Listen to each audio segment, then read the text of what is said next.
Hello friends, welcome to Edushine law. आज के इस क्लास में हम डिस्कस करेंगे about section 6 of Indian evidence act which deals about same transaction. This is the 7th lecture of our lecture series where we are going to complete about the entire syllabus of Indian Evidence Act. तो चलिए आज के class में हम देखते हैं कि ये जो सेम ट्रांजेक्शन है this comes under relevant fact. हमने पहले भी डिस्कस किया हुआ है कि सेक्शन 6 टू सेक्शन 55 की जो प्रोविजंस है under Indian evidence act they falls under relevant facts. तो सेक्शन 6 ये जो सेम ट्रांजेक्शन है this is also a kind of A relevant fact. तो देखिए सेक्शन 6 कहता क्या है। तो it deals about relevancy of fact forming part of same transaction in English law it is also called the res geste.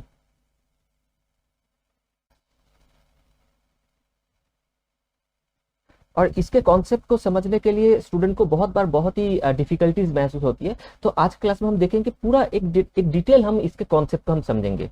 देखिए क्या बोल रहा है कि facts which though not in issue are so connected with a fact in issue as to form part of the same transaction are relevant whether they occurred at the same time and place or at the different time and place. तो यहाँ पे ये बोल रहा है proximity of time and place।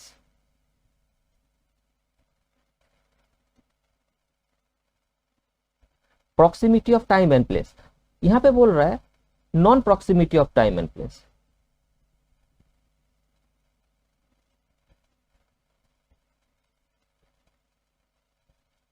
तो बहुत बार ऐसा होता है कि proximity end of time and place जरूरी होता है सेम ट्रांजैक्शन को प्रूव करने के लिए या एस्टेब्लिश करने के लिए। बहुत बार non proximity of time and place में भी सेम ट्रांजैक्शन एस्टेब्लिश किया जा सकता है। तो देखिए यहाँ पे क्या बोल रहा है कि ये जो this is a fact which is not in issue। तो ये हो गया एक fact in issue. Fact in issue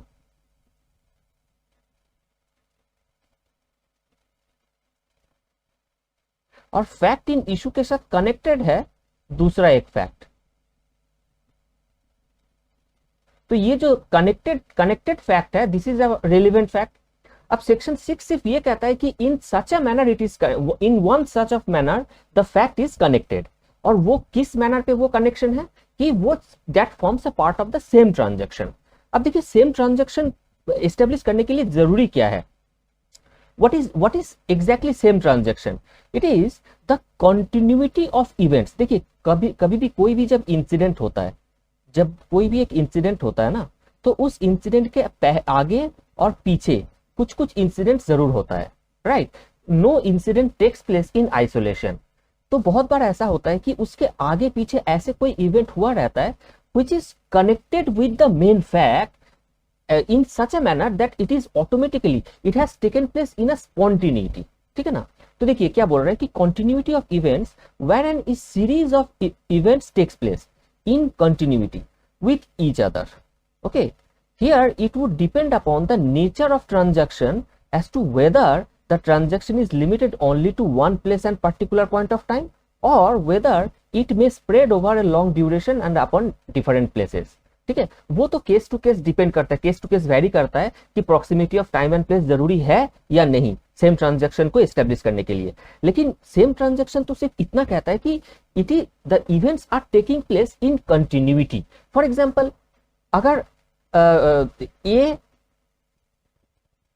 shoots B, ए ने बी को गोली मार दी, राइट, और बी के बगल में सी खड़ा था जो चिल्ला के भाग गया।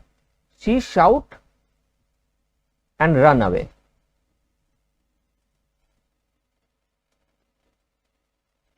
तो यहां पे फैक्ट इन इशू क्या है। यहां पे मेन फैक्ट ये है कि ए ने बी को गोली चलाई। Okay, this is the fact in issue. लेकिन ये जो सी का वहां पे रहना और सी का भागना, वहां से चिल्ला के भागना, this has taken place in such a manner, in a spontaneous manner कि सी के पास रिएक्ट करने के लिए और कोई दूसरा ऑप्शन नहीं था, या फिर दूसरा मतलब सी ने सोच समझ करके ये चीज नहीं किया था। ठीक है, सी ने कोई समझ बूझ करके कहानी को तोड़ मरोड़ के सोच समझ करके ये काम नहीं किया था, ये स्पॉन्टेनियसली हुआ था। तो ये जो सी का भागना, चिल्ला के भागना, it becomes a relevant fact, and this relevant fact is relevant under section 6, which forms a part of the same transaction with the main fact, that is A के B को गोली चलाना, वो मेन फैक्ट है, right. तो देखिए, तो ये जो सेम ट्रांजैक्शन है इसमें दो चीज मेनली इंपॉर्टेंट है, spontaneity, the spontaneity should be there. अगर स्पॉन्टिनिटी नहीं होगा, there is no scope of fabrication, ठीक है। सपोज ए ने देखा बी को सी के खिलाफ कोई क्राइम करते हुए,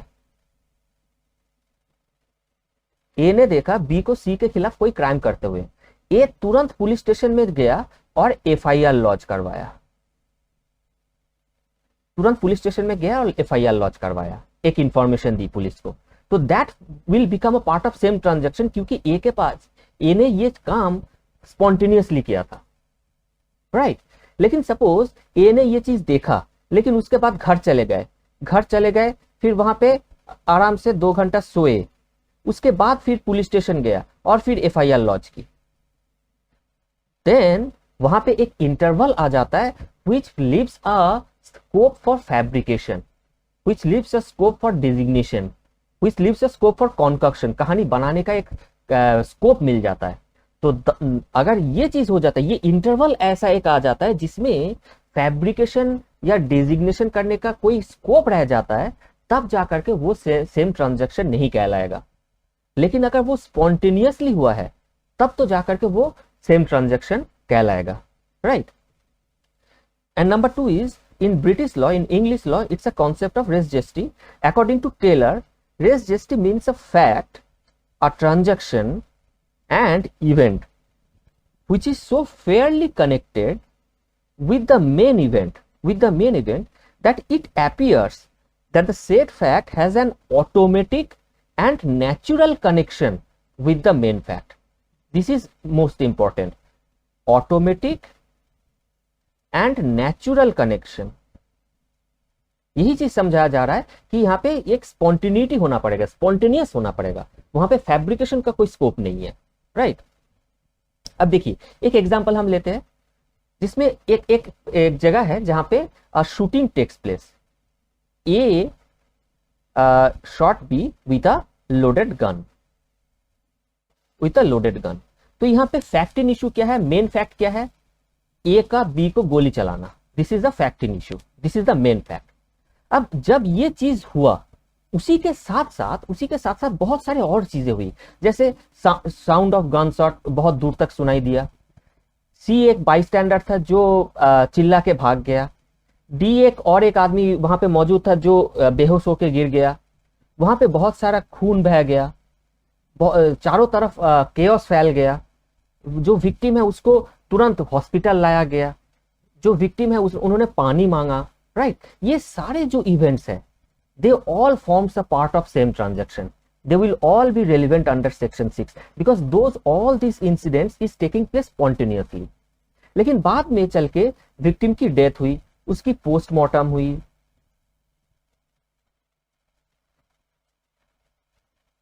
ठीक है, उसका अंतिम संस्कार हुआ, right, they will not form the part of same transaction, क्योंकि उसके बीच में एक इंटरवल आ गया है या फिर उसके बीच में एक ऐसा स्कोप आ गया है जहां पे फैब्रिकेशन की चांसेस है। तो ये एक एग्जांपल ऐसा है जहां पे proximity of time and place important है, और यहाँ पे proximity of time and place जरूरी भी है to establish section 6 same transaction, okay. But let us take another example, cruelty in marriage. तो ये चीज प्रूव करने के लिए ये होता है कि एक मैरिटल लाइफ में बहुत सारे इंसिडेंट होता है डिफरेंट प्लेसेस या टाइम में, राइट। तो they all forms the part of the main event, that is the cruelty in marriage, that is the fact in issue here, तो इसके साथ कनेक्टेड जो इवेंट है वो डिफरेंट टाइम पीरियड में हुआ है। तो in this case proximity of time and place जरूरी नहीं है, तो इस केस में proximity of time and place नहीं भी है ना, तो भी इसको सेक्शन 6 के अंडर रिलेवेंट किया जा सकता है। अब देखिए आगे चल के हम डिस्कस करेंगे और भी सेक्शंस, जैसे section section 7 deals about preparation.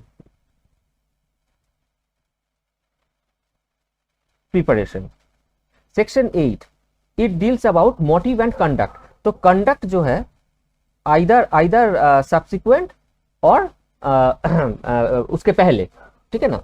तो ये सारे इवेंट भी सेक्शन 6 के अंडर बहुत बार ऐसे बहुत सारे इवेंट हो सकता है जो सेक्शन 6 के अंडर भी रेलेवेंट हो सकता है। अब देखिए कोई भी एक रेलेवेंट फैक्ट है, जरूरी नहीं है कि वो कोई एक पर्टिकुलर सेक्शन के अंडर ही रेलेवेंट हो, वो 2-3 सेक्शन के अंदर, मोर देन 1 सेक्शन के अंदर भी वो रेलेवेंट हो सकता है। तो बहुत बार ऐसा होता है कि कंडक्ट जो सब्सिक्वेंट कंडक्ट है that forms a part of same transaction, जिसमें वो सेक्शन 8 के अंडर भी रेलेवेंट हो जाएगा और सेक्शन 6 के अंडर भी रेलेवेंट हो जाएगा। सिमिलरली जो प्रिपरेशन है वो भी बहुत बार सेक्शन 7 के अंडर भी रेलेवेंट हो जाएगा and at the same time section 6 के अंडर भी रेलेवेंट हो जाएगा। तो इसके ऐसे भी चांसेस होते हैं, राइट। अब देखिए यहाँ पे एक इंपॉर्टेंट जजमेंट है कृष्ण कुमार मालिक वर्सेस स्टेट ऑफ हरियाणा, जिसमें क्या बोल रहा है कि for bringing hearsay evidence in the ambit of section 6 what is required is that it must be almost contemporaneous and no interval is allowed which leaves a scope for fabrication। तो देखिए हमने पहले भी देखा था हियरसे एविडेंस जनरली क्या होता है, इनएडमिसिबल होता है, लेकिन कुछ एक्सेप्शन हमने देखा था जहां पे हियरसे एविडेंसेस को भी एडमिसिबल किया जाता है and section 6 forms of same transaction was one of such exception.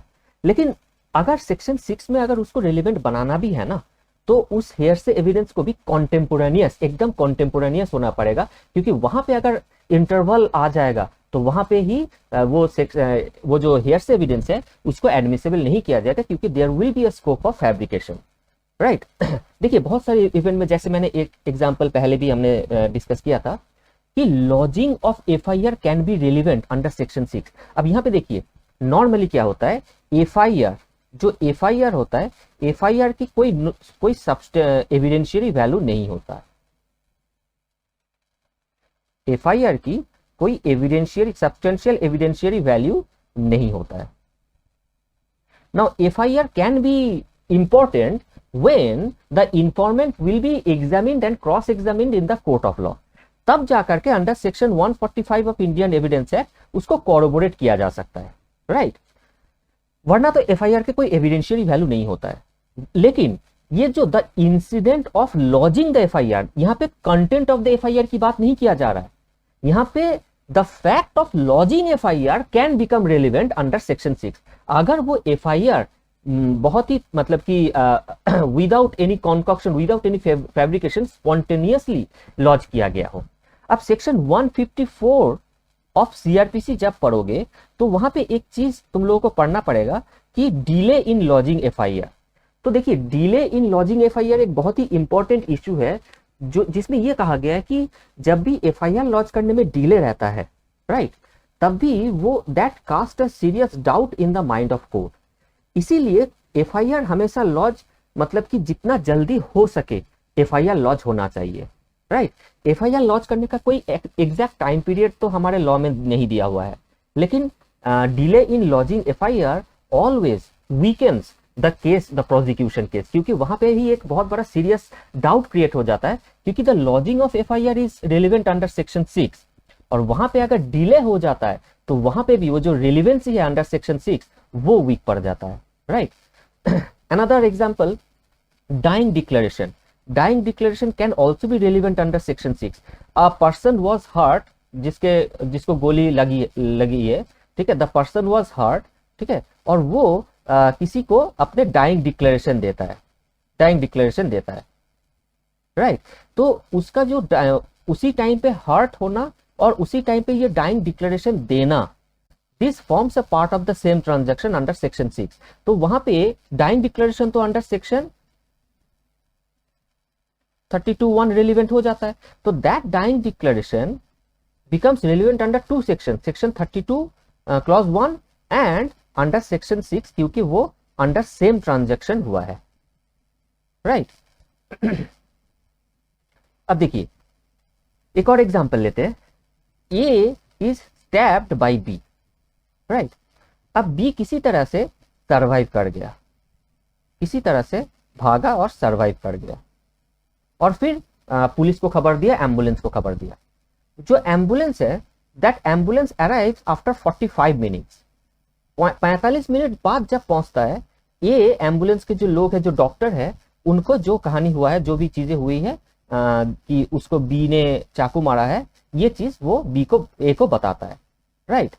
Now ए का जो स्टेटमेंट है डॉक्टर को या नर्स को, right, that forms a part of same transaction.